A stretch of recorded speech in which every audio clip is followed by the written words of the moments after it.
प्रभु भोज कौन यीशुकर शरीर आ जे वाक्य आज आपण माने सुनिबा पाई जाउछंती ए वाक्य मध्य कौन यीशुकर शरीर कारण आद्य वाक्य थिले वाक्य ईश्वर को संग थिले सेही वाक्य ईश्वर थिले आ सेही वाक्य कौन हेले देहवंत हेले हालेलुया आमे प्रभु भोज रो वाक्य सुनिबा समय रे ए वाक्य मध्य प्रभु भोज अटे कोन अटे वाक्य कोन अटे काया वाक्य ही तांको देह अटे वाक्य कोन अटे तांको शरीर अटे तांको देह अटे एई वाक्य देहवंत हैला जेतला हम वाक्य सुनुछु आमे माने तांको शरीर को भोजन करूछु वाक्य जेतला हम खाउछु आमे कोन भोजन करूछु शरीर को भोजन करू वाक्य पाटी आडे खाइबे नै वाक्य को आडे खाइबे कान आडे हालेलुया साइड रे कोन वाक्य कान आडे खाओ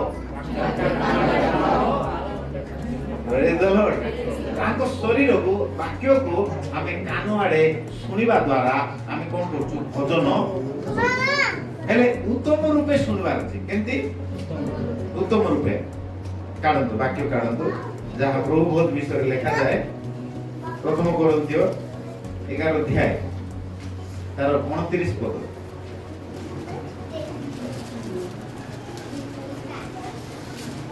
माइक नियंतु आ माइक रे पढंतु ने ओडिया रे कारण जे प्रभु को शरीर को हां विशेष न मणि भोजन करे और पान करे से अपना दंड निमंते भोजन करे और पान करे सेठी गोटे पद म आपन देखायबा पई चाहे प्रभु को शरीर को विशेष न मणि जदि भोजन करे तेबे से अपना दंड निमंते करे किंतु जदि प्रभु को शरीर को विशेष मणि के भोजन करे तेबे से आशीर्वाद पाइबो कोन पाइबो विशेष मणि बेटा बोल कहले प्रभु को शरीर होची मूल्यवान हालेलुया विशेष मणि बेटा बोल कहले प्रभु को शरीर बा होची ताकर वाक्य प्रभु को शरीर कोन ताकर वाक्य काइना से वाक्य कोन हेले देवंतल वाक्य होची प्रभु को शरीर हालेलुया आ प्रभु भोज मध्य प्रभु को शरीर किंतु वाक्य मध्य प्रभु कर शरीर तेबे वाक्य को जेतबे हम विशेष मणिगिरी सुनिबार अछि कोन करबार अछि समस्त सुनिबा वाक्य को आमे जदि विशेष मणिगिरी सुनिबा आ वाक्य को मूल्यवान जानिबा कोन जानिबा वाक्य को मूल्यवान काहे कि वाक्य ही ईश्वर अटंती जेतला हमें वाक्य को मूल्यवान बोली हमें ऑनर कर कोन कर रेस्पेक्ट समझ को रेस्पेक्ट वाक्य सुनला बेले हमें रेस्पेक्टफुली वाक्य सुनबा केमते सुनबा सम्मान और सहित डिस्टर्ब हेकरी नाही खामखियाली रे नाही अच्छा विशेष रो ऑपोजिट कोन खामखियाली मूल्यवान रो ऑपोजिट कोन खामखियाली हमें जदि मूल्यवान देकरी वाक्य सुनुनु मनोयोगी होई वाक्य सुनुनु आमे खामखियाली हे कि जदि वाक्य सुनुछु तार अर्थ आमे शरीर को विशेष मनु आ ताहा कोन हे जीव हमर आशीर्वाद रो कारण न होई हमर दंड हे जीव कोन हे जीव सेति भाई वाक्य को मध्ये आमे मूल्यवान जानिबा दरकार विशेष मनिबा दरकार हालेलुया तेबे आज होची प्रभु भोज नेबा पूर्वरु केतरा विश्व प्रभु कहि छथि आमे देखिबा प्रथम कोरिन्थियो 11 अध्याय 24 25 टिक पढो 24 एवं 25 एहा तुम मान को निमंते मोहर शरीर मते स्मरण करिबा निमंते एहा करो सेही परि भोजन उतारे से पान पात्र मध्ये घेनी कहिले एही पान पात्र मोहर रक्त रे स्थापित नूतन नियम तुमे माने जेते थोर एतिरु पान करो सेते थोर मते स्मरण करिबा निमंते एहा करो एहा मोर शरीर प्रभु कोन कहले प्रभु भोज को नेले आ कहले एहा मोर कोन शरीर एहा मोर रक्त यह जेते थोर तुमे भोजन करिवो एवं कोन करिवो पान करिवो मते स्मरण करिबा निमंते करो कोन करिबा निमंते समस्त स्मरण प्रभु कहते तुमे मते मने पकाइबा निमंते एहा तुमे भोजन स्मरण करिबा निमंते आमे कोन स्मरण करिबा मो प्रिय माने आमे यीशु को स्मरण करिबा हालेलुया तांकर रक्त को स्मरण करिबा कोन बोली स्मरण करिबा कोन बोली मने पकाइबा ତାଙ୍କ ରକ୍ତର ମୂଲ୍ୟ କେତେ, ତାଙ୍କ ରକ୍ତର ଶକ୍ତି କେତେ, ସେଇଟା ଆମେ ମନେ ପକାଇବା। ପ୍ରଭୁ ବୋଝ ନେବା ସମୟରେ ମୁଁ ଆଜି ଆପଣଙ୍କୁ ତାଙ୍କର ଶରୀରକୁ ମନେ ପକାଇବା କଥା ନ କହିକି ଆଉ ତାଙ୍କ ରକ୍ତକୁ ମନେ ପକାଇବା କଥା କହିବି। ହାଲେଲୁୟା। କଣ ମନେ ପକାଇବା? ତାଙ୍କ ରକ୍ତକୁ ବିଶେଷ ମଣିବା, ତାଙ୍କ ରକ୍ତକୁ ମୂଲ୍ୟବାନ ଜାଣିବା, ତାଙ୍କ ରକ୍ତର ଶକ୍ତିକୁ ଆମେ ମନେ ପକାଇବା। କଣ କରିବା? ହାଲେଲୁୟା। ତାଙ୍କ ରକ୍ତରେ କେତେ ଶକ୍ତି ଅଛି ପ୍ରଭୁ ସେଇଟା ମନେ ପକାଇବା ପାଇଁ କହନ୍ତି। ତାଙ୍କ ରକ୍ତ କେତେ ବିଶେଷ ଅଟେ, କେତେ ମୂଲ୍ୟବାନ ଅଟେ, ତାହା ସେ ସ୍ମରଣ କର ବୋଲି କହନ୍ତି। କଣ କର? ଅନେକ ସମୟରେ କଣ ଏ ଜଗତର ବ୍ୟକ୍ତିବସ୍ତୁତାରେ ଆମେ ତାଙ୍କ ରକ୍ତର ମୂଲ୍ୟକୁ ଆମେ ଭୁଲିଯାଏ, କିନ୍ତୁ ପ୍ରଭୁ ଚାହୁଁଛନ୍ତି ସେ ମୂଲ୍ୟକୁ ତୁମେ ବୁଝିକିରି, ସେ ମୂଲ୍ୟକୁ ତୁମେ ଜାଣିକିରି ତୁମେ ପ୍ରଭୁ ବୋଝ ନିଅ, ତୁମେ ଆଶୀର୍ବାଦ ପାଇବ। ହାଲେଲୁୟା। ସେ ମୂଲ୍ୟକୁ ବୁଝିକି, ତାକୁ ସ୍ମରଣ କରିକି, ତାକୁ ମନେ ପକେଇକି ତୁମେ ପ୍ରଭୁ ବୋଝର ଅଂଶୀ ହୁଅ। ତୁମେ ପୀଡ଼ିତ ହେବ ନାହିଁ କିନ୍ତୁ ସ୍ୱାସ୍ଥ୍ୟବାନ ହେବ। ହାଲେଲୁୟା। ତୁମେ ଦୁର୍ବଳ ହେବ ନାହିଁ କିନ୍ତୁ ତୁମେ ବଳବାନ ହେବ। ପୃଥିବୀରେ ତୁମର ଆୟୁ ବଢିଯିବ। ହାଲେଲୁୟା। କେତେବେଳେ?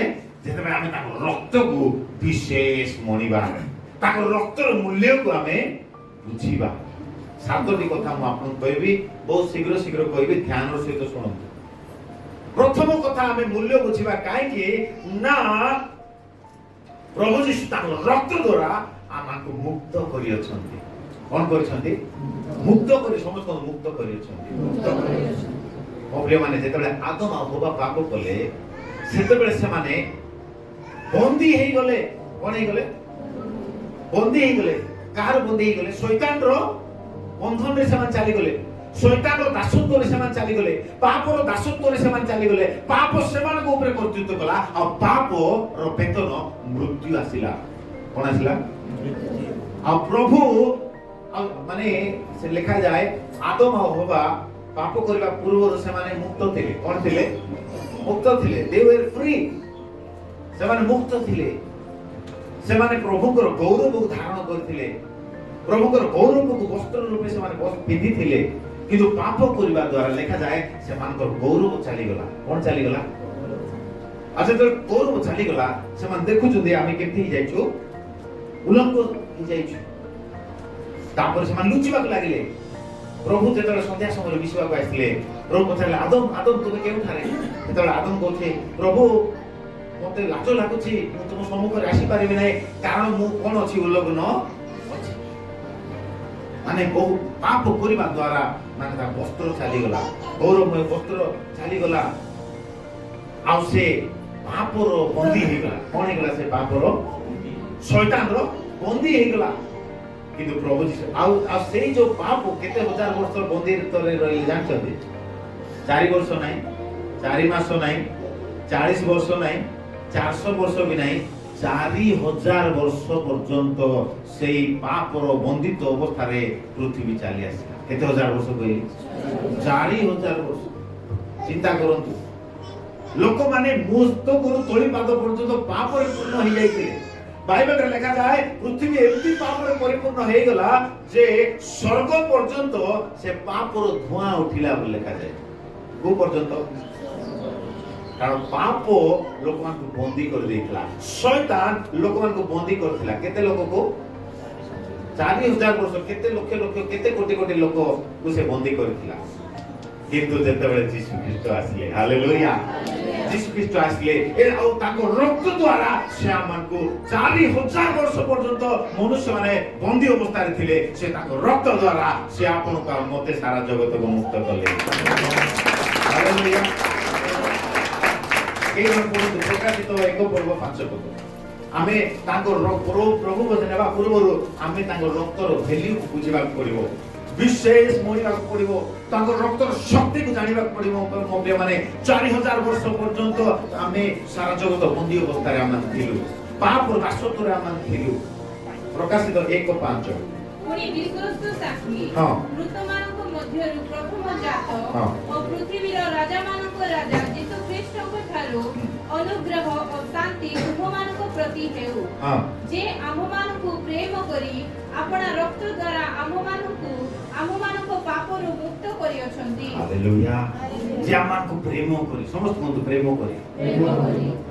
ମାନେ ଆମେ 4000 ବର୍ଷ ପର୍ଯ୍ୟନ୍ତ ଆମେ ପାପର ଦାସତ୍ୱରେ ବନ୍ଦୀ ଅବସ୍ଥାରେ ଥିଲୁ, ଶୈତାନର ବନ୍ଦୀ ଅବସ୍ଥାରେ ଥିଲୁ। ଆଉ ପ୍ରଭୁ ଆମକୁ ଏତେ ପ୍ରେମ କଲେ, ଆଉ ଆମକୁ କେମିତି ଛଡ଼େଇବି, କେମିତି ମୁକ୍ତ କରିବି? ଆଉ ତାର ଗୋଟେ ହିଁ ରାସ୍ତା ଥିଲା, ଆଉ ସେଇଟା ହଉଛି ତାଙ୍କ ରକ୍ତ। କଣ? ତାଙ୍କ ରକ୍ତ। ଆଉ ଲେଖାଯାଏ ସେ ତାଙ୍କ ରକ୍ତ ଦ୍ୱାରା ଆମକୁ ପାପରୁ କଣ କରିଅଛନ୍ତି ଲେଖାଯାଇଛି। ହାଲେଲୁୟା। ମୋ ପ୍ରିୟମାନେ, ଆମେ ପାପର ବନ୍ଦୀ ଅବସ୍ଥାରେ ଥିଲୁ। ଆପଣ ଟିକେ ଚିନ୍ତା କରନ୍ତୁ, ଯୀଶୁଙ୍କୁ ମାନେ ପାଇବା ପୂର୍ବରୁ ଆପଣଙ୍କର ଜୀବନ କେମିତି ଥିଲା? ଯେତେବେଳେ ଇଚ୍ଛା ଯେମିତି ଲାଗିଲେ ସେମିତି ଆମେ ଭୁଲ ପାପ କରୁଥିଲୁ, ଆମକୁ କେହି କହିବା ଲୋକ ନଥିଲେ। କିନ୍ତୁ ଯୀଶୁଙ୍କୁ ପାଇଲା ପରେ ସେ ପାପ ଆଉ ଆମକୁ ଧରି ରଖି ପାରିଲା ନାହିଁ। ହାଲେଲୁୟା। ସେ ପାପ ଛାଡ଼ିବାକୁ ବାଧ୍ୟ ହେଲା। ଆଉ ଏବେ ଆମେ ପାପର ଦାସତ୍ୱରେ ନାହୁଁ, କିନ୍ତୁ ଏବେ ଆମେ ଯୀଶୁଙ୍କର ଦାସ ହୋଇଅଛୁ। ହାଲେଲୁୟା। ଆମେ ଆଉ ଶୈତାନର ଦାସ ନୁହଁ, କିନ୍ତୁ ଆମେ ଈଶ୍ୱରଙ୍କ ଦାସ ହୋଇଅଛୁ। କେମିତି ହେଲା? ତାଙ୍କ ରକ୍ତ ଦ୍ୱାରା। ହାଲେଲୁୟା।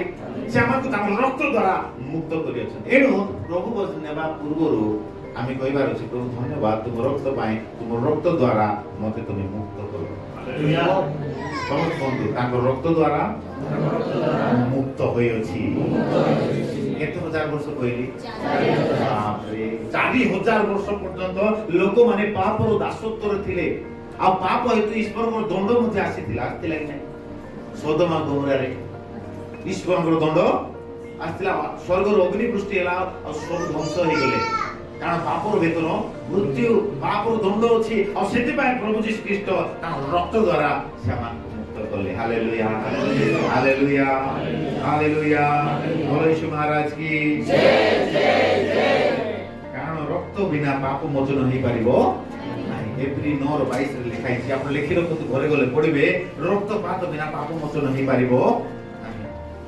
ପୁରାତନ ନିୟମରେ ଯୋଉ ମେଷ ଆଉ ଛାଗର ବଳି ଦିଆଯାଉଥିଲା, ଆଉ ମେଷ ଆଉ ଛାଗର ରକ୍ତ କେବଳ ପାପକୁ ଏମିତି ଘୋଡାଉଥିଲା। କଣ କରୁଥିଲା? ଏବେ ଦେଖନ୍ତୁ, ୟାର ଦେଖନ୍ତୁ, ସମସ୍ତେ ମାନେ ଏଇଟା ମନେକର ମାନେ ଇଏ ଟାବଲେଟ ଅଛି, ତାକୁ ମୁଁ ଘୋଡେଇଲି। କଣ କଲି? ଘୋଡେଇଲା ପରେ ଟାବଲେଟ ଅଛି କି ନାହିଁ? ଅଛି, ମାତ୍ର କଣ ହେଇଛି? ଖାଲି ଘୋଡେଇ ହେଇଛି। ପୁରାତନ ନିୟମରେ ମେଷ ଆଉ ଛାଗ ଦ୍ୱାରା ଲୋକମାନଙ୍କର ପାପ କଣ ହେଇଯାଉଥିଲା? ଘୋଡେଇ ହଉଥିଲା। ପାପ ପୁରା ସବୁ ଧୋଇ ହେଉ ନଥିଲା। କିନ୍ତୁ ନୂତନ ନିୟମରେ ଯୀଶୁଙ୍କ ରକ୍ତ ଏତେ ପାୱାରଫୁଲ ଯେ ତାଙ୍କ ରକ୍ତ ଦ୍ୱାରା ଆମମାନଙ୍କର ପାପ ଧୋଇ ହେଇଗଲା।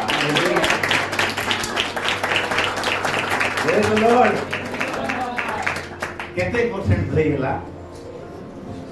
ଯିଶାୟ ଭବିଷ୍ୟଦ୍ବକ୍ତାଙ୍କ ପୁସ୍ତକ 1 ଅଧ୍ୟାୟ 18 ପଦରେ ଲେଖା ହେଇଛି, ଟିକେ ପଢନ୍ତୁ। Thank you Jesus. Hallelujah.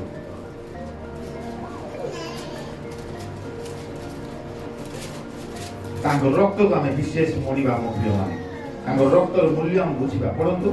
ସଦାପ୍ରଭୁ କହନ୍ତି, ହଁ, ଆସ ଆମ୍ଭେମାନେ ଉତ୍ତର ପ୍ରତ୍ୟୁତ୍ତର କରୁ। ତୁମମାନଙ୍କର ପାପ ସବୁ ସିନ୍ଦୂର ବର୍ଣ୍ଣ ପରି ହେଲେ ହେ। ତୁମର ପାପ ସିନ୍ଦୂର ବର୍ଣ୍ଣ ପରି ହେଲେ ହେ, ହିମ ପରି ଶୁକ୍ଳ ବର୍ଣ୍ଣ ହେବ। ହିମ ପରି ଶୁକ୍ଳ ବର୍ଣ୍ଣ ହେବ। ହାଲେଲୁୟା। କେମିତି ଶୁକ୍ଳ ବର୍ଣ୍ଣ? ହିମ। ଆମେ ଯୋଉ ଧଳା ବସ୍ତ୍ର ପିନ୍ଧିଛୁ ନାହିଁ କି, ଠାରୁ ମଧ୍ୟ ଧଳା।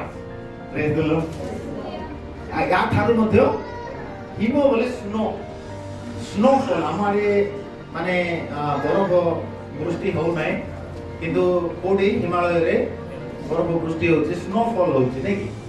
ଆଉ ସେଇ ସ୍ନୋ ପରି ତୁମର ପାପ ଯଦି ମାନେ ରକ୍ତ ବର୍ଣ୍ଣ ହେଲେ, କଣ ଲେଖା ହେଇଛି? ସିନ୍ଦୁର ବର୍ଣ୍ଣ। କେମିତି ସିନ୍ଦୁର ବର୍ଣ୍ଣ ବୋଲି କହିଲେ? ରେଡ୍ ମନେ କରନ୍ତୁ, ରେଡ୍ ଦାଗ ଲାଗିଗଲା ବୋଲି କହିଲେ ମାନେ ଛାଡିବାଟା କଷ୍ଟ ନାଇଁ କି? ସେମିତି ଥିଲେ ମଧ୍ୟ ପ୍ରଭୁ କହନ୍ତି ଆମେ ତାକୁ ଧୋଇକିରି ହିମ ତୁଲ୍ୟ କରିବା। ହାଲେଲୁୟା। ଯେତେବେଳେ ପ୍ରଭୁଙ୍କ ଦିନରେ ଯାଉଛୁ, ମୋ ପ୍ରିୟମାନେ, ତାଙ୍କ ରକ୍ତର ମୂଲ୍ୟ ଆମେ ବୁଝିବାର ଅଛି। ସମସ୍ତେ କୁହନ୍ତୁ, ରକ୍ତର ମୂଲ୍ୟ ବୁଝିବା। ପ୍ରିୟମାନେ, ଏଟା ସାଧାରଣ ରକ୍ତ ନାହିଁ, ଆମେ ଯୋଉ ପ୍ରଭୋଜ ନେବାକୁ ଯାଉଛୁ ସାଧାରଣ ନୁହେଁ ମୋ ପ୍ରିୟ ମାନେ। ଯୀଶୁ ନିଜର ଜୀବନ ଦେଇ ସେ ରକ୍ତକୁ ଝରାଇଛନ୍ତି। ମାନେ ଏତେ ବଡ଼ ମୂଲ୍ୟ ସେ ଦେଇଛନ୍ତି ଆପଣଙ୍କୁ ଆଉ ମତେ ପାପର ଦାସତ୍ୱରୁ ମୁକ୍ତ କରିବା ପାଇଁ, ଶୈତାନର ବନ୍ଧନରୁ ମୁକ୍ତ କରିବା ପାଇଁ, ଆଉ ସମସ୍ତ ପ୍ରକାର ଜଗତରେ ଥିବା ଅଭିଳାଷରୁ ସକଳ ବିଷୟରୁ ମୁକ୍ତ କରିବା ପାଇଁ ତାଙ୍କ ରକ୍ତ ଝରାଇଛନ୍ତି। ଆଉ ସେଥିପାଇଁ ଆମେ ଏମିତି ଖାମଖିଆଲି ନେବା ଜିନିଷ ନାହିଁ, ବିଶେଷ ମଣିବାର ଅଛି। କଣ ମଣିବାର ଅଛି? ସମସ୍ତଙ୍କୁ ବିଶେଷ। ତ ତାଙ୍କ ରକ୍ତ ସେ ଝରାଇଲେ, ପ୍ରଥମ କଥା ସେ ରକ୍ତ ଦେଲେ ଆପଣଙ୍କୁ ମତେ ମୁକ୍ତ କରିବା ପାଇଁ। 2 ନମ୍ବର କଥା ହଉଛି ସେ ରକ୍ତ ଦେଲେ ଆପଣଙ୍କୁ ଧୋଇକିରି ପରିଷ୍କୃତ କରି ପବିତ୍ର କରିବା ପାଇଁ। କଣ କରିବା ପାଇଁ? ପବିତ୍ର। ଯେତେବେଳେ ତାଙ୍କ ରକ୍ତରେ ଆପଣ ବିଶ୍ୱାସ କରୁଛନ୍ତି, ଆପଣଙ୍କର ଆତ୍ମାରେ ଲାଗିଥିବା ପାପ କୋଉଠି ଲାଗିଥିବା କହିଲି? ଯେତେବେଳେ ଆମେ ଶରୀରରେ ପାପ କରୁଛୁ, ସେ ପାପର ଦାଗ କୋଉଠି ଲାଗୁଛି ଜାଣିଛନ୍ତି? ଆମ ଆତ୍ମାରେ ଲାଗୁଛି। ହେଇପାରେ ଏ ଆଖିରେ ଆମେ ଦେଖିପାରୁ ନାହୁଁ, କିନ୍ତୁ ପ୍ରଭୁ ରକ୍ତରେ ଯେତେବେଳେ ଆମେ ବିଶ୍ୱାସ କରୁଛୁ, ସେ ରକ୍ତରେ ଏତେ ଶକ୍ତି ଅଛି ଯେ ଆପଣଙ୍କର ଆତ୍ମାରେ ଲାଗିଥିବା ପାପକୁ ଦାଗକୁ ସେ ଧୋଇକିରି ପରିଷ୍କୃତ କରି ପବିତ୍ରକୃତ କରିଛି। ହାଲେଲୁୟା। ତାଳି ମାରି ଧନ୍ୟବାଦ ଦେବା। ପ୍ରକାଶିତ ତାର 7 ଅଧ୍ୟାୟ ତାର 14 ପଦରେ ପଢନ୍ତୁ। ମୁଁ ତାହାକୁ କହିଲି, ହେ ମହାର ପ୍ରଭୁ, ଆପଣ ହିଁ ତାହା ଜାଣନ୍ତି। ସେଥିରେ ସେ ମୋତେ କହିଲେ, ଏମାନେ ମହାକ୍ଲେଶରୁ ବାହାରି ଆସିଅଛନ୍ତି ଓ ମେଷ ଶାବକଙ୍କ ରକ୍ତରେ ଆପଣା ଆପଣା ବସ୍ତ୍ର ଧୋଇ ଶୁକ୍ଳବର୍ଣ୍ଣ କରିଅଛନ୍ତି। କଣ କରେ? କାର ରକ୍ତରେ ଲେଖା ହେଇଛି? ମେଷ ଶାବକ ବୋଲେ ଯୀଶୁଙ୍କ ରକ୍ତ ଦ୍ୱାରା ଏମାନେ ଆପଣା ଆପଣା ବସ୍ତ୍ରକୁ ଧୋଇଛନ୍ତି। ଆରେ ଏଟା କୋଉ ବସ୍ତ୍ର କଥା କୁହାଯାଉଛି? ଆମର ଆତ୍ମିକ ବସ୍ତ୍ର କଥା କୁହାଯାଉଛି, ଆମର ଆତ୍ମାର ବସ୍ତ୍ର କଥା କୁହାଯାଉଛି। ଏଦନ ଉଦ୍ୟାନରେ ଆଦମ ଯୋଉ ବସ୍ତ୍ର ହରାଇଥିଲା, ଯୋଉ ପବିତ୍ରତାର ବସ୍ତ୍ର ହରାଇଥିଲା, ପ୍ରଭୁ ଯୀଶୁ ଖ୍ରୀଷ୍ଟ ତାଙ୍କ ରକ୍ତ ଦ୍ୱାରା ଆପଣଙ୍କୁ ପୁନର୍ବାର ସେ ପବିତ୍ର ବସ୍ତ୍ର ପିନ୍ଧାଇଛନ୍ତି।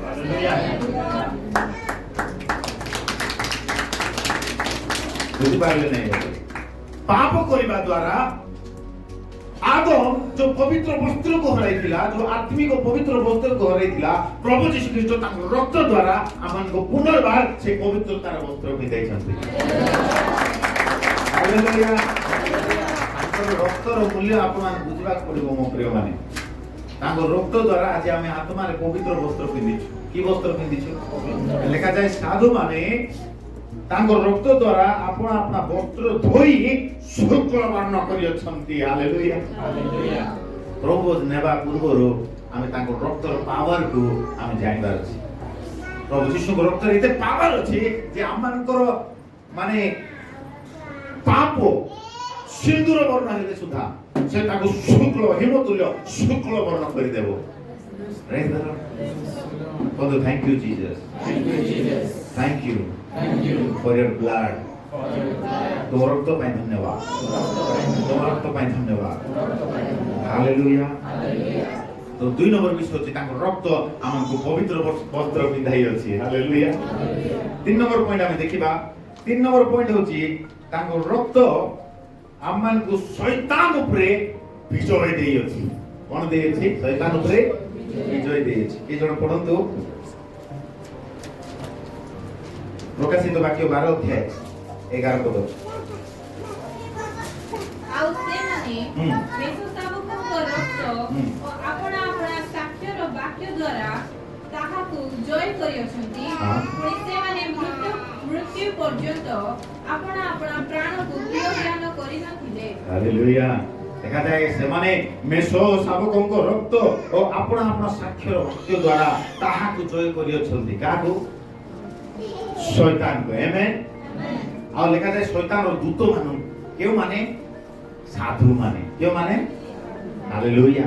ମୋ ପ୍ରିୟ ମାନେ ଯୀଶୁଙ୍କ ରକ୍ତରେ ଏତେ ଶକ୍ତି ଅଛି ଯେ ଆମେ ମାନେ ଶୈତାନକୁ ଆଉ ତାର ଶକ୍ତି ଉପରେ ଆଉ ତାର ସମସ୍ତ ଦୂତ ମାନଙ୍କ ଉପରେ ପାପାତ୍ମା ଉପରେ ଆମେ ଜୟ ଲାଭ କରିପାରିବା। ହାଲେଲୁୟା। ହାଲେଲୁୟା। ହାଲେଲୁୟା। କିନ୍ତୁ ଆମେ ଜାଣିବାକୁ ଦରକାର ଯେ ଯୀଶୁଙ୍କ ରକ୍ତରେ କେତେ ଶକ୍ତି ଅଛି। ଆମେନ୍। ଆଉ ଆପଣ ଜାଣିଛନ୍ତି କି ତାଙ୍କ ରକ୍ତ ସାଧାରଣ ରକ୍ତ ନୁହେଁ, ତାଙ୍କ ରକ୍ତ ହେଉଛି ଇଟରନାଲ ବ୍ଲଡ। କି ବ୍ଲଡ? ଇଟରନାଲ ବ୍ଲଡ ବୋଲେ ଅନନ୍ତ କାଳୀନ ରକ୍ତ। କି ରକ୍ତ? ଆମେ ଯଦି ମରିଯିବା ଆମ ରକ୍ତ କଣ ହେଇଯିବ? ଶୁଖିଯିବ, ମାଟିରେ ମିଶିଯିବ, ଆଉ ସେଟା ପୁରା ଗାୟବ ହେଇଯିବ। କଣ ହେଇଯିବ? ଗାୟବ ହେଇଯିବ। କିନ୍ତୁ ଯୀଶୁଙ୍କ ରକ୍ତ କେବେ ମଧ୍ୟ ଶୁଖିବ ନାହିଁ, ଗାୟବ ହେବ ନାହିଁ। ଅନନ୍ତ କାଳ ପର୍ଯ୍ୟନ୍ତ ସେଇ ରକ୍ତ ତାଜା ଆଉ ମାନେ କଣ ଅଛି? ଜୀବିତ ଅଛି। Hallelujah, hallelujah. ଯୀଶୁଙ୍କ ରକ୍ତ ହେଉଛି ଇଟରନାଲ। କଣ? ହେଲେ ଆମେ ପ୍ରଭୁ ନେଲା ବେଳେ କଣ ନଉଛୁ? ଯୀଶୁଙ୍କ ରକ୍ତ ନଉଛୁ। ଆଉ ଯୀଶୁଙ୍କ ରକ୍ତ ନେବା ଦ୍ୱାରା ଆପଣ ମଧ୍ୟ ଅନନ୍ତ କାଳୀନ ହେଇଯିବେ। କଣ ହେଇଯିବେ? Eternal. You will be eternal by taking the blood of Jesus. ଯୀଶୁଙ୍କ ରକ୍ତ ଦ୍ୱାରା ଆପଣ ଜୀବନ ପାଇଯିବେ। କଣ ପାଇଯିବେ?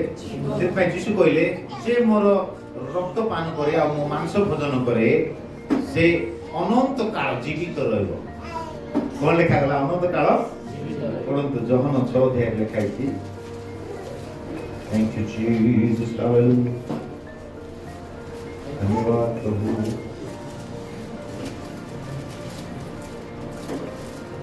ଯୋହନ 6 ଅଧ୍ୟାୟର 51 ପଦ ପଢ।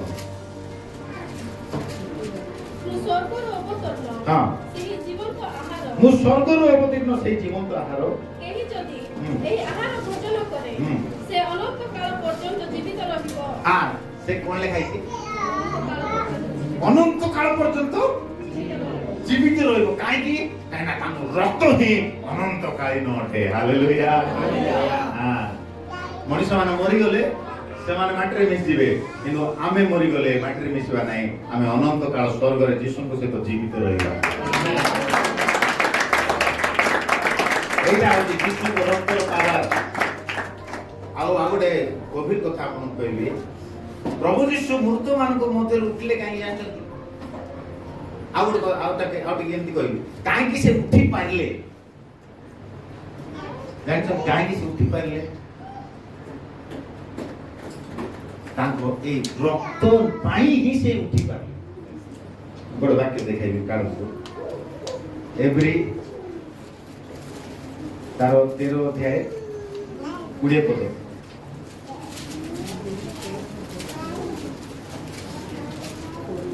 ଏଭ୍ରି 13:20। ହଁ, ଯେଉଁ ଶାନ୍ତିଦାତା ଈଶ୍ୱର ଅନନ୍ତ କାଳ ସ୍ଥାୟୀ ନିୟମର ରକ୍ତ ହେତୁ ପ୍ରଧାନ ମେଷପାଳକ ଅର୍ଥାତ୍ ଆମମାନଙ୍କର ପ୍ରଭୁ ଯୀଶୁଙ୍କୁ ମୃତମାନଙ୍କ ମଧ୍ୟରୁ ଫେରାଇ ଆଣିଲେ। ହାଲେଲୁୟା। ପିତା ଈଶ୍ୱର ଯୀଶୁଙ୍କୁ ମୃତମାନଙ୍କ ମଧ୍ୟରୁ ଫେରାଇ ଆଣିଲେ। କାହିଁକି ଜାଣିଛନ୍ତି? ଲେଖା ହେଇଛି ଯେଉଁ ଶାନ୍ତିଦାତା ଈଶ୍ୱର ଅନନ୍ତ କାଳ ସ୍ଥାୟୀ ନିୟମର ରକ୍ତ ହେତୁ। କାହାର ହେତୁ? କାହାର ହେତୁ? ପ୍ରଭୁ ଯୀଶୁ ତାଙ୍କ ରକ୍ତ ଦ୍ୱାରା ନୂତନ ନିୟମକୁ ଲେଖିଲେ। ହାଲେଲୁୟା। ତାଙ୍କ ରକ୍ତ ଦ୍ୱାରା ନୂତନ ନିୟମକୁ ସ୍ଥାପନ କଲେ। ଆଉ ସେଇ ଅନନ୍ତ କାଳ ସ୍ଥାୟୀ ଲେଖାଯାଏ। ବହୁତ ବଢିଆ ପଦ ଲେଖାଯାଏ। ଅନନ୍ତ କାଳ ସ୍ଥାୟୀ ନିୟମର ରକ୍ତ ହେତୁ। ହାଲେଲୁୟା। କାହିଁକି ପ୍ରଭୁ ଯୀଶୁ ମୃତମାନଙ୍କ ମଧ୍ୟରୁ ଉଠିଲେ ଜାଣିଛନ୍ତି? ଅନନ୍ତ କାଳ ସ୍ଥାୟୀ ନିୟମର ରକ୍ତ। ହାଲେଲୁୟା। ସେଇ ନିୟମର ରକ୍ତ ହେତୁ ପିତା ଈଶ୍ୱର ତାଙ୍କ ମୃତମାନଙ୍କ ମଧ୍ୟରୁ ଆମେନ୍, ହାଲେଲୁୟା। ଆଉ ଆମେ ଯେତେବେଳେ ସେଇ ରକ୍ତରେ ବିଶ୍ୱାସ କରିବା, ତେବେ ଆମକୁ ମଧ୍ୟ ପିତା ଈଶ୍ୱର ସେ ଅନନ୍ତ କାଳ ସ୍ଥାୟୀ ନିୟମର ରକ୍ତ ହେତୁ ଆମକୁ ମଧ୍ୟ ଜୀବିତ କରିବେ। ପ୍ରେଜ୍ ଦ ଲର୍ଡ, ହାଲେଲୁୟା। ଯୀଶୁଙ୍କ ରକ୍ତ ସାଧାରଣ ବୋଲି ଭାବୁଛନ୍ତି କି? ଯୀଶୁଙ୍କ ରକ୍ତ ଅଛି ବୋଲି ହିଁ ପୁନରୁତ୍ଥାନ ଅଛି। କଣ ଅଛି? ପୁନରୁତ୍ଥାନ। এই ଅନନ୍ତ କାଳ ସ୍ଥାୟୀ ନିୟମର ରକ୍ତ ହେତୁ ପିତା ଈଶ୍ୱର ଯୀଶୁଙ୍କୁ ମୃତମାନଙ୍କ ମଧ୍ୟରୁ ଫେରାଇ ଆଣିଲେ ବୋଲି ଲେଖା ଅଛି। ହାଲେଲୁୟା। ସେଇ ରକ୍ତ ହେତୁ ଆପଣଙ୍କୁ ମତେ ପ୍ରଭୁ ମୃତମାନଙ୍କ ମଧ୍ୟରୁ ଫେରାଇ ଆଣିବେ, ଉଠାଇବେ, ପୁନରୁତ୍ଥିତ କରିବେ ଏବଂ ସ୍ୱର୍ଗରେ ତାଙ୍କ ସହିତ ସେ ଆମକୁ ବସାଇବେ। ପ୍ରେଜ୍ ଦ ଲର୍ଡ, ହାଲେଲୁୟା, ହାଲେଲୁୟା। ଦେଖୁଛନ୍ତି ପ୍ରଭୁଙ୍କ ରକ୍ତର ଶକ୍ତି କେତେ? ସେ ରକ୍ତରେ ବିଶ୍ୱାସ କରିବା ଦ୍ୱାରା ଆମେ ପୁନରୁତ୍ଥାନ ପାଇବା। ଏଣୁ ପ୍ରଭୁଙ୍କ ନେବା ସମୟରେ ଆମେ ତାଙ୍କ ରକ୍ତର ଶକ୍ତିକୁ ସ୍ମରଣ କରିବା। ପ୍ରଭୁ କଣ କହିବା ପାଇଁ ଚାହାନ୍ତି? ତୁମେ ଏହା ଭୋଜନ କରିବା ସମୟରେ, ପାନ କରିବା ସମୟରେ ତୁମେ ମତେ ସ୍ମରଣ କର, ମୋର ରକ୍ତର ଶକ୍ତିକୁ ସ୍ମରଣ କର, ତୁମେ ମନେ ପକାଅ। ହାଲେଲୁୟା। এই রক্ত, এই নিয়মর রক্ত তোমার পুনরুত্থান ପାଇଁ ମୁଁ ଝରେଇଛି। ହାଲେଲୁୟା। ଦେଖନ୍ତୁ ତାଙ୍କ ରକ୍ତକୁ ଆମେ ବିଶେଷ ମଣିବାର ଅଛି। କଣ ମଣିବାର ଅଛି? ବିଶେଷ ମୂଲ୍ୟବାନ ଜାଣିବାର ଅଛି। ଖାମଖିଆଲି ଭାବେ ତାଙ୍କୁ ମନେ ନ ପକାଇ, ତାଙ୍କ ରକ୍ତକୁ ମନେ ନ ପକାଇ, ତାଙ୍କ ରକ୍ତର ଶକ୍ତିକୁ ମନେ ନ ପକାଇ ମାନେ ଆମେ ସୌଭାଗୀ ହେବା ନାହିଁ। ପ୍ରଭୁ ଚାହୁଁଛନ୍ତି ମନେ ପକାଇବା, ସମସ୍ତଙ୍କୁ ମନେ ପକାଇବା, ସ୍ମରଣ କରିବା, ବିଶେଷ ମଣିବା। ତାଙ୍କ ରକ୍ତ ଦ୍ୱାରା ସେ ମତେ ମୁକ୍ତ କରିଅଛନ୍ତି, ତାଙ୍କ ରକ୍ତ ଦ୍ୱାରା ସେ ମତେ ଧୌତ କରିଅଛନ୍ତି, ପବିତ୍ର କରିଅଛନ୍ତି, ତାଙ୍କ ରକ୍ତ ଦ୍ୱାରା ସେ ମତେ ବାଛିଛନ୍ତି। ହାଲେଲୁୟା। Thank you Jesus. ପ୍ରଭୁ ନେବା ସମୟରେ ଏମିତି ଧନ୍ୟବାଦ ଦେଇକି ଆମେ ନେବାର ଅଛି। Hallelujah, hallelujah. ତାପରେ ଆଉ ଗୋଟେ ପଏଣ୍ଟ ମୁଁ କହିବା ପାଇଁ ଚାହେଁ, ସେ ତାଙ୍କ ରକ୍ତ ଦେଲେ ଯେପରିକି ଆମମାନେ ଶୈତାନଙ୍କ ଠାରୁ ବି ବିଜୟ ହେବା, ଆଉ ତା ସହିତ ମାନେ ଜଗତରେ ଯୋଉ ମୃତ୍ୟୁ ଅଛି, କଣ ଅଛି ଜଗତରେ, କଣ ଅଛି? ମୃତ୍ୟୁ ଅଛି। ସେ ମୃତ୍ୟୁ ଠାରୁ ଯେପରି ଆମେ ସୁରକ୍ଷା ପାଇବା। କଣ ପାଇବା? ସୁରକ୍ଷା।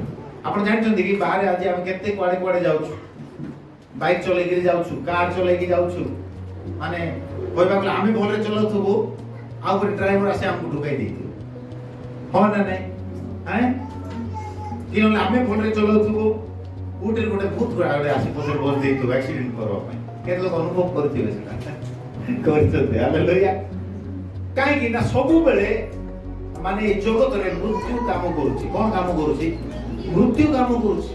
ସବୁବେଳେ ଶୈତାନ ତାର ଦୂତମାନଙ୍କୁ ପଠାଉଛି ଲୋକମାନଙ୍କୁ ମର୍ଡର କରିବା ପାଇଁ। କଣ? ସେଥିପାଇଁ ବାଇବେଲରେ ଲେଖାଗଲା, ଶୈତାନ ତୁ ଆଗରୁ ନରହତ୍ୟାକାରୀ। କଣ? ଆଦିରୁ ତୁ ନରହତ୍ୟା କରୁଛୁ। ଆଉ ସେଥିପାଇଁ ଦେଖନ୍ତୁ କଇନର ହୃଦୟରେ ସେ ଏମିତି କାମ କଲା ଯେ ସେ ତା ନିଜ ଭାଇକୁ ସେ ମର୍ଡର କରିଦେଲା। କାରଣ କଣ? ଏଟା ଶୈତାନ, ସେ ହଉଛି ମର୍ଡରର। ସେ କିଏ? ମର୍ଡରର। ସେ ଗ୍ରାସକାରୀ, ସେ ମାରିବ, ଚୋରି କରିବ, ବଧ କରିବ, ବିନାଶ କରିବ। କିନ୍ତୁ ଯୀଶୁଙ୍କ ରକ୍ତ ଆପଣଙ୍କୁ ସେ ମୃତ୍ୟୁ ଦୂତ ଠାରୁ ଉଦ୍ଧାର କରିବ। Hallelujah, hallelujah.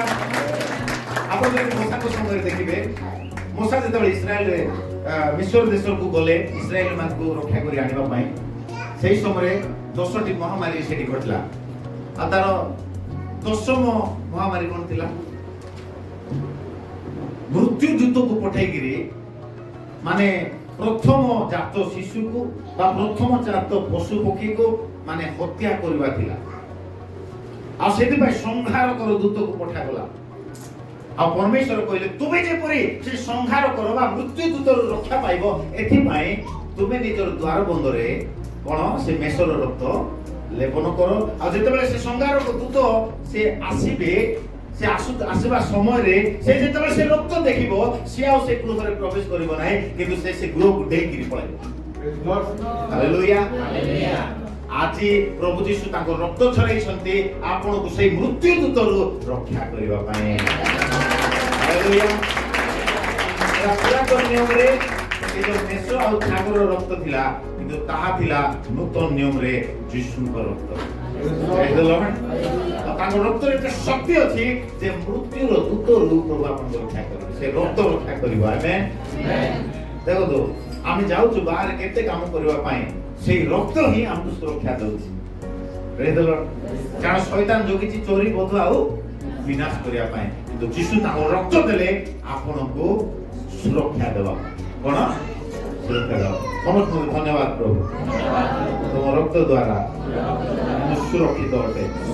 ମୃତ୍ୟୁ ଦୂତ ମୋର କ୍ଷତି କରିପାରିବ ନାହିଁ, ମୋର କ୍ଷତି କରିପାରିବ ନାହିଁ, ମୋର କ୍ଷତି କରିପାରିବ ନାହିଁ। ତାଳି ମାରି ପ୍ରଭୁଙ୍କୁ ଧନ୍ୟବାଦ। ହାଲେଲୁୟା। Thank you Jesus. ମୋ ପ୍ରିୟମାନେ, ମୁଁ ଆଉ ଗୁଡ଼ାଏ ପଏଣ୍ଟ ଅଛି କିନ୍ତୁ କହିବା ପାଇଁ ଚାହୁଁନାହିଁ, ମୁଁ ଏତିକିରେ ସାରିବା ପାଇଁ ଚାହୁଁଛି। ପ୍ରେଜ୍ ଦ ଲର୍ଡ। ମୁଁ କେବଳ ଅଧଘଣ୍ଟା ବାକ୍ୟ ଦେଇଛି। କେତେ ଘଣ୍ଟା? आमे प्रभु भोज को विशेष मनिबा कोन मनिबा विशेष मनिबा प्रभु भोज रो मूल्य को हम बुझिबा आउ विशेष करे गोटे वाक्य कहिबी प्रभु ताकर रक्त दैछन्ती जेपरि कि आमे सेही प्रभु भोज द्वारा आमे जीवन प्राप्त हेबा कोन प्राप्त हेबा जीवन परंतु जीवन तार 6 अध्याय तार से 51 आमे पढिथिलु से 51 ही पढु ମୁଁ ସ୍ୱର୍ଗରୁ ଅବତରଣ ହଁ ସେହି ଜୀବନ୍ତ ଆହାର ମୁଁ ସ୍वर्ଗରୁ ଅବତୀର୍ଣ୍ଣ ସେଇ ଜୀବନ୍ତ ଆହାର କେହି ଯଦି ଏହି ଆହାର ଭୋଜନ କରେ ହଁ। ସେ ଅନନ୍ତ କାଳ ପର୍ଯ୍ୟନ୍ତ ଜୀବିତ ରହିବ। ହଁ। ମୁଁ ଯେଉଁ ଆହାର ଦେବି ତାହା ମୋହର ମାଂସ ମୁଁ ତାହା ଜଗତର ଜୀବନ ନିମନ୍ତେ ଦେବି।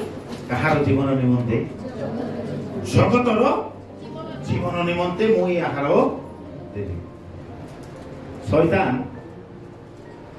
ସେ ମଧ୍ୟ ଗୋଟେ ଆହାର ଦେବା ପାଇଁ ଚାହୁଁଛି ସେ ଆହାର କଣ ଆଦମ ହବାକୁ କଣ ଦେଲା ସେଇଟା ରେଡ ରେଡ ଅଛି ସତ ଜ୍ଞାନଦାୟକ ବୃକ୍ଷର ଫଳ ଖାଇଲେ ତୁମେ ମଧ୍ୟ ଈଶ୍ୱର ତୁଲ୍ୟ ସେ ବି ଗୋଟେ ଆହାର ଦଉଛି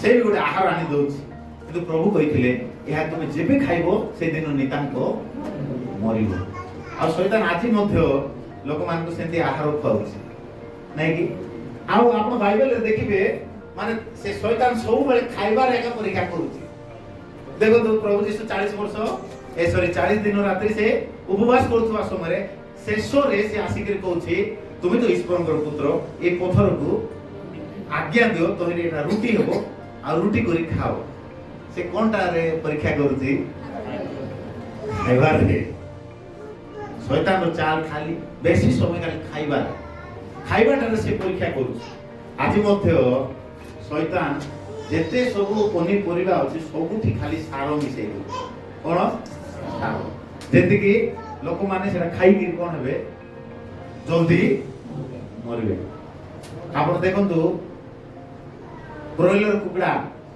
ମାନେ ଆପଣ ଫେସବୁକ୍ ମାନେ ଦେଖୁଥିବେ ସେମାନେ ଜଲ୍ଦି ବଢନ୍ତୁ ବୋଲି ଲୋକମାନେ କଣ କରୁଛନ୍ତି ତା ଭିତରେ इंजेक्शन दउचंदी मु गोटे देखुथली जणे तरबुज रे के देखलो हिरा तरबुज रे हां रेड कलर आसीबा पाई आ से तरबुज बहुत सुंदर भाबरे बड़ हेबा पाई से इंजेक्शन मारतला हठात पुलिस आसी ताको धरि दे हैं पुलिस आसी ताको धरि दे से गुट लोग सिना धरा पड़ला सेंती केतरा होथुबो सोईटा होची कार चाल शैतान रो चाल कोन खाइबा लोभ देखै कि मनुष्य मान को मारिबा ପାଇଁ ସେ ଚାହୁଁଛି କାରଣ ସେ ଆଗରୁ ଏକ ମର୍ଡରର ସେ ଆଗରୁ ଏକ ହତ୍ୟାକାରୀ ଆଉ ସେଥିପାଇଁ ସେ ଖାଇବାରେ ଆଉ ସେଥିପାଇଁ ଆପଣ ଦେଖନ୍ତୁ ଆଜିକାଲି ଫାଷ୍ଟ ଫୁଡ ବେଶୀ ହେଇଗଲା ଲୋକମାନ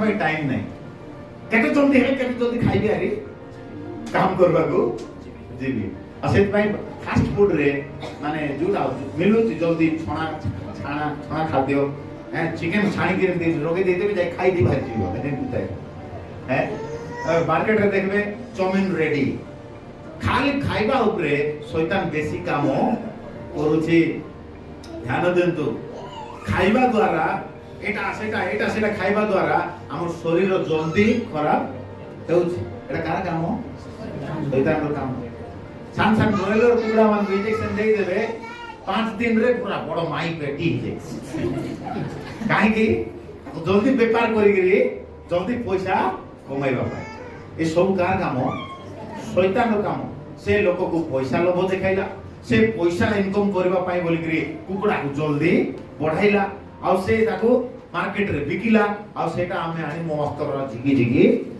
खाई देलु सप्ताह के थोर आइसो खाउछु हमें 5 दिन आइसो न होले आमे खाई पारू नाहु भलो पनी परिवार न होले आमे खाई पारू नाहु शैतान केते परीक्षा करिछि खाली खाइबारे मिचर खाओ लाडू खाओ पिटा खाओ नहीं गे आपण जानि छथि प्रभु को बड़ बड़ दास माने खाई आपण देखो केंती सब संध्या बेले परिवार मान को विजिट करबा को जिवे आ विजिट करबा गले साधारण लोक कोन देबे चार मिचर कोन देबे चार मिक्सचर सेटा खाई गैस धरे हे बहुत प्रभु दास मान जल्दी मरि गेल काहे शैतान जानि छी ए माने जल्दी मरले प्रभु को काम हेबो ନାଇଁ ଆଉ ସେଥିପାଇଁ ଏ ଜଲ୍ଦି ଜାଣିକିରି ପ୍ରଭୁ ଦାସ ମାନଙ୍କୁ ମରାଉଛି ମାନେ କେତେ ଚାଲାକି ଦେଖ ଶୈତାନ ଆମକୁ ଜଣା ଆମକୁ ଲାଗୁଥିବ ନାଇଁ କେ ସୁନ୍ଦର ଚର୍ଚ୍ଚା କଲେ କେତେ ବଢିଆ ଖାଇବା ଆଣି ଦେଲେ ଖାଇ ଦେଇକରି ଏପଟେ ସାଙ୍ଗେ ସାଙ୍ଗେ ଗ୍ୟାସ୍ ଧରେ ହେଇ ସୁଗର ବିପି ଧରା ହେଇକିରି ମାନେ କଣ ହେଇଯାଉଛି ସେ ପ୍ରଭୁଙ୍କ ଦାସ ଜଲ୍ଦି ପୃଥିବୀ ଛାଡ଼ିକି ସ୍ୱର୍ଗକୁ ପଳେଇ ଯାଉଛି ওই খাইবাটারে বেশি পরীক্ষা ଆପଣ বাইবেল সারা দেখি পারবে এক দেখন্তু দানিয়েল আর 17 15 পবিত্র কোন কইলে তাকো তুমি রাজ প্রাসাদর ভোগ করো খাও রাজা খাতি তুমি খাও তুমি হুষ্ট পুষ্ট হো এটা হচ্ছে রাজা আজ্ঞা রাজা কোন কইছন্তি আজ্ঞা দেইছন্তি কিন্তু দানিয়েল কোন কইলে নাই নাই সে সব আমি খাইবো নাই দেখো এইটা হচ্ছে গুড ডিসিশন এটা কি ডিসিশন গুড ডিসিশন ସେମାନେ ସେ ରାଜ ଖାଦ୍ୟ ଖାଇବା ପାଇଁ କଣ କଲେ ମନା କଲେ କାରଣ ସେଠି ଶୈତାନର ମଧ୍ୟ ମିଲାବଟ ଥିଲା କଣ ଥିଲା ମିଲାବଟ ଥିଲା ସେଥିପାଇଁ ସେମାନେ ସେ ଖାଦ୍ୟ ଖାଇଲେ ନାହିଁ କିନ୍ତୁ ସେମାନେ ଶାଗ ସବଜି ଆଉ ବିଶେଷ କରି କଣ ଲେଖାଛି ଡାଲି ଜାତୀୟ ଖାଦ୍ୟ ସେମାନେ ଖାଇଲେ କି ଖାଦ୍ୟ ଖାଇଲେ ଡାଲି ଜାତୀୟ ଖାଦ୍ୟ ଖାଇଲେ ଆଉ ଯୋଉ ଦ୍ୱାରା କି ସେମାନେ ଆହୁରି ହୃଷ୍ଟ ପୁଷ୍ଟ ବଳବାନ ହେଇଗଲେ ସେମାନେ ଆଉ ଦେଖନ୍ତୁ ସେଠି ମଧ୍ୟ ଶୈତାନର ପରୀକ୍ଷା ଖାଇବା କୋଉଠି ଖାଇବାରେ ସେ ମଧ୍ୟ ଜାଣିଛି ଯେ ଏମାନଙ୍କୁ ଖୁଆଇ ଖୁଆଇ ମରେଇବୁ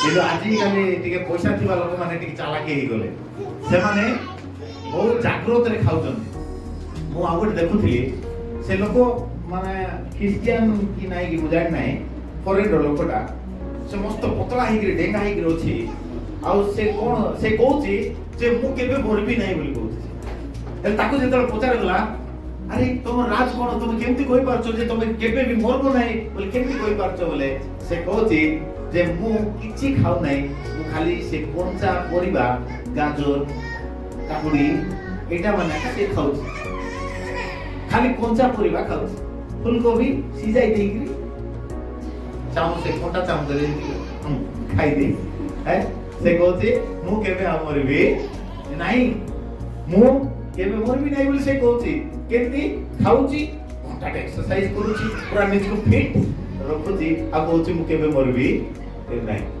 ସେ ଯଦି ପ୍ରଭୁକୁ ନ ଜାଣିବା ଲୋକ ସେମିତି କହିପାରୁଛି ବୋଲେ ଆମେ ତ କେତେ ଅଧିକ କହିବା ହାଲେଲୁୟା ହାଲେଲୁୟା ହଁ କି ନାହିଁ 5:05 ହେଇଛି ହାଲେଲୁୟା କି ବନ୍ଦ କରିଦେବା ପ୍ରେଜ୍ ଦ ଲର୍ଡ ହାଲେଲୁୟା ଶୈତାନ ଖାଇବାର ଏକ ବେଶୀ ପରୀକ୍ଷା କରୁଛି ଫଳ ଖାଇବା ଦ୍ୱାରା ସେ ମୃତ୍ୟୁ ଆଣିଲା କିନ୍ତୁ ପ୍ରଭୁ ଯୀଶୁ ପ୍ରଭୁ ଭୋଜ ଦେବା ଦ୍ୱାରା ଆମ ପାଇଁ ଜୀବନ ଆଣିଲେ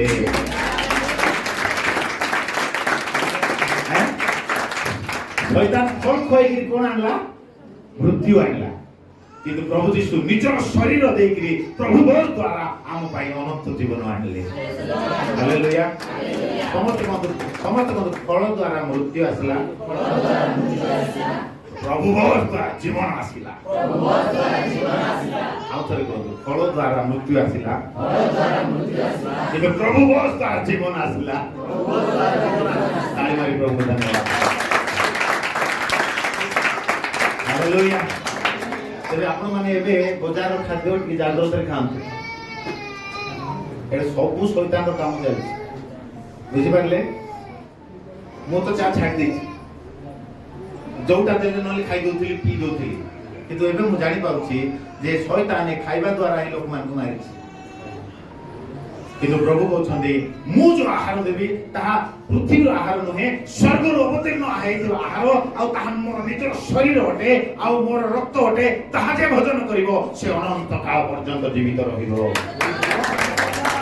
ହାଲେଲୁୟା ହାଲେଲୁୟା ହାଲେଲୁୟା ତେବେ ମୋ ପ୍ରିୟମାନେ ଆମମାନେ ପ୍ରଭୁ ଭୋଜକୁ ଆମେ ବିଶେଷ ମଣିବା ପ୍ରେଜ୍ ଦ ଲର୍ଡ ପ୍ରଭୁ ଭୋଜର ମୂଲ୍ୟ ଆମେ ବୁଝିବା ଆମେନ୍ ହାଲେଲୁୟା ହାଲେଲୁୟା ଆସ ସମସ୍ତେ ଠିଆ ଠିଆ ଥ୍ୟାଙ୍କ ୟୁ ଜିସସ୍ ହାଲେଲୁୟା ପ୍ରଭୁଙ୍କୁ କିଛି ସମୟ ଧନ୍ୟବାଦ ଦେବା କି ତାଙ୍କ ରକ୍ତ ପାଇଁ ସେ ତାଙ୍କ ଜୀବନ ଦ୍ୱାରା ଆମ ପାଇଁ କଣ ଆଣିଲେ ସେ ତାଙ୍କ ଜୀବନ ଦେଲେ ଆମ ପାଇଁ ଜୀବନ ଆଣିଲେ ହାଲେଲୁୟା ସେ ମୃତ୍ୟୁ ଭୋଗ କଲେ ଆମମାନଙ୍କ ପାଇଁ ଜୀବନ ଆଣିଲେ ସେ ତାଙ୍କ ରକ୍ତ ଦ୍ୱାରା ଆମକୁ ମୁକ୍ତ କଲେ ସେ ତାଙ୍କ ରକ୍ତ ଦ୍ୱାରା ଆମକୁ ଧୌତ କରି ପବିତ୍ର ବସ୍ତ୍ର ପିନ୍ଧାଇଲେ ସେ ତାଙ୍କ ରକ୍ତ ଦ୍ୱାରା से आमको शैतान ऊपर विजय लाभ करबा पाए से ताको रक्त आमको देइछंती से ताको रक्त झरैले जे परिके आमे मृत्यु दूत आपनको आघात करि पारिबो नै सेति पाए से ताको रक्त झरैछंती आ ताको रक्त आपनको सुरक्षा देउछि समस्त प्रभु धन्यवाद धन्यवाद प्रभु तुम रक्त द्वारा मते तुम्हें मुक्त करछ प्रभु धन्यवाद तुम रक्त द्वारा प्रभु मते तुम्हें सुरक्षित रखियछ धन्यवाद तुम रक्त द्वारा मते तुम्हें पवित्र वस्त्र पिंदैछ धन्यवाद प्रभु तुम रक्त को मु विशेष मानिबी तुम रक्त रो मूल्य को मु बुझिबी तुम रक्त द्वारा तुम मते किनि अछो तुम रक्त रो मूल्य दे तुम मते किनि अछो प्रभु धन्यवाद समस्ते मुख खोली धन्यवाद कहतो आगे होतो नै रिवर सदर मासका चारबा तेरा से करबा देबी रबारी गान गुरुरगो रिगिराम तो शिकार लेबी समस्ते समस्ते 5 मिनट प्रभु को धन्यवाद दवा रिगा से करबा देबी Thank you, Jesus, for your blood. Thank you, Jesus. Hallelujah. Oh, Deve Shuduru Vasheke Deve. समस्ते प्रभु भाषारे प्रभु को धन्यवाद दे जानतु प्रभु को गौरव कर जानतु प्रभु बहुत साधारण विषय नुहे से ताको रक्त द्वारा से आमानको शैतान रो बंधन रो मुक्त करियछन्ते पाप रो दासत्व रो मुक्त करियछन्ते से आमानको अंधकार रो मुक्त करियछन्ते देवा शुद्धो वाले देवी थैंक यू जीसस से ताको रक्त द्वारा से आमानको पवित्र वस्त्र पिंधाइछन्ते ओ आदम पाप करिबा द्वारा जो वस्त्र भराइथिला से वस्त्र से आमानको पिंधाइछन्ते ताको रक्त द्वारा ओ थैंक यू जीसस साबरी बेले रे तेरा लहू बड़ा कीमती है प्रभु तेरा लहू बड़ा कीमती है तेरा लहू बड़ा दुटे मुक्ता में स्वर्गाड उठेगा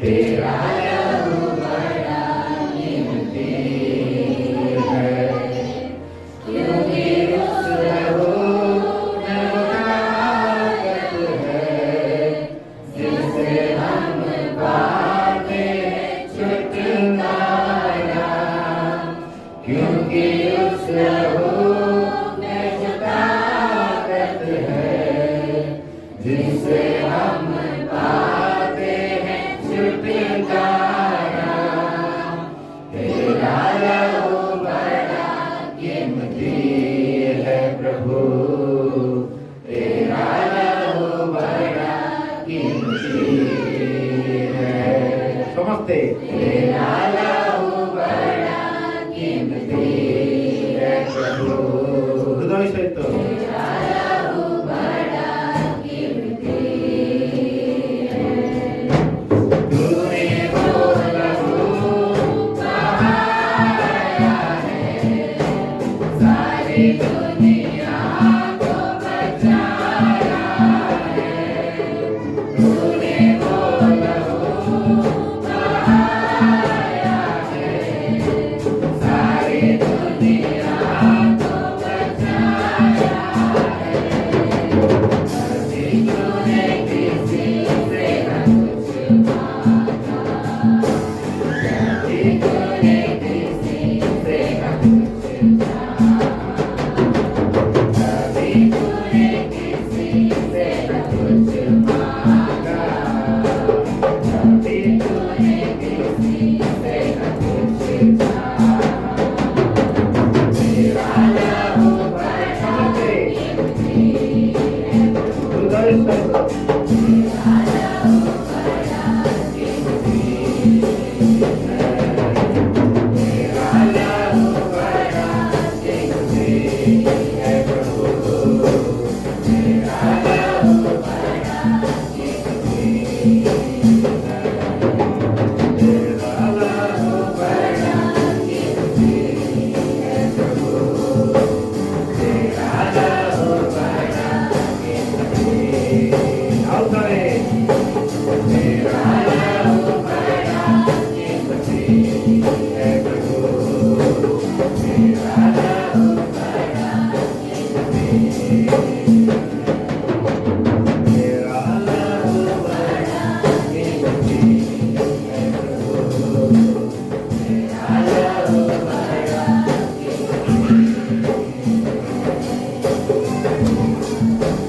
Thank you, Jesus. प्रभु हमें धन्यवाद करूँ ବିଶୁଦ୍ଧ କରିଅଛ। ତୁମ ରକ୍ତ ଦ୍ୱାରା ତୁମେ ଆମମାନଙ୍କର ବସ୍ତ୍ରକୁ ଧୌତ କରି ତୁମେ ଆମମାନଙ୍କୁ ପବିତ୍ର ବସ୍ତ୍ର ପିନ୍ଧାଇଅଛ।